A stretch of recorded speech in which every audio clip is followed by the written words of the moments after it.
ধনকুবের Elon Musk. তিনি চান তার সন্তান দিয়ে পৃথিবীর জনসংখ্যা বাড়াতে, আর এ নিয়েই এখন বিশ্বজুড়ে কত আলোচনা সমালোচনা। কিন্তু টেলিগ্রামের প্রতিষ্ঠাতা পাবেল দুরোভের গল্প শুনলে মনে হতে পারে ইলন মাস্ক হয়তো তার কাছ থেকেই নিয়েছেন অনুপ্রেরণা, কারণ সন্তান সংখ্যা নিয়ে এই দৌড়ে অনেক আগে ফিনিশিং লাইনে পৌঁছে গেছেন পাবেল। তার দাবি বিশ্বের 12টিরও বেশি দেশে ছড়িয়ে আছে তার 106 সন্তান। সাধারণত মানুষ দান করে খাবার, পোশাক, টাকা কিংবা রক্ত, কিন্তু এই প্রযুক্তি বিলিয়নিয়ার নাকি দান করেছেন নিজের শুক্রাণু, আর সেই শুক্রাণু থেকে জন্ম নিয়েছে শতাধিক শিশু।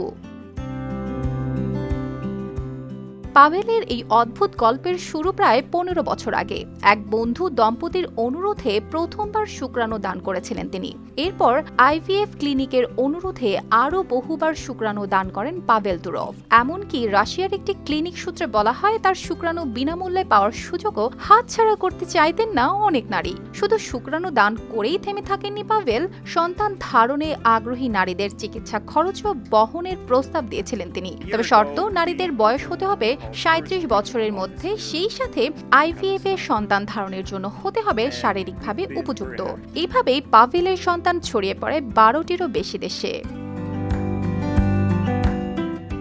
আর এখন সেই সন্তানদের ঘিরেই নতুন করে আলোচনায় পাবেল দুরভ, কারণ ব্লুমবার্গ বিলিয়নিয়ার্স ইন্ডেক্স অনুযায়ী পাবেলের প্রায় 1390 কোটি ডলারের সম্পদ সব সন্তানের মধ্যে ভাগ করে দিতে চান তিনি। তবে শর্ত, আগামী 30 বছরের আগে কেউ ভাগ পাবে না এই সম্পদের। তবে পাবেলের জীবন শুধু সন্তান বা সম্পদের গল্প নয়। 1984 সালে রাশিয়ায় জন্ম নেওয়া পাবেল দুরভ শৈশবের কিছু সময় কাটান ইতালিতে। পরে সেন্ট পিটার্সবার্গ স্টেট ইউনিভার্সিটিতে ইংরেজি ও অনুবাদ নিয়ে পড়াশোনা করেন তিনি। এরপর ভাই নিকোলাই দুরভকে সঙ্গে নিয়ে 2006 সালে তৈরি করেন ভিকন্টাক্টে এবং 2013 সালে চালু করেন জনপ্রিয় মেসেজিং অ্যাপ টেলিগ্রাম।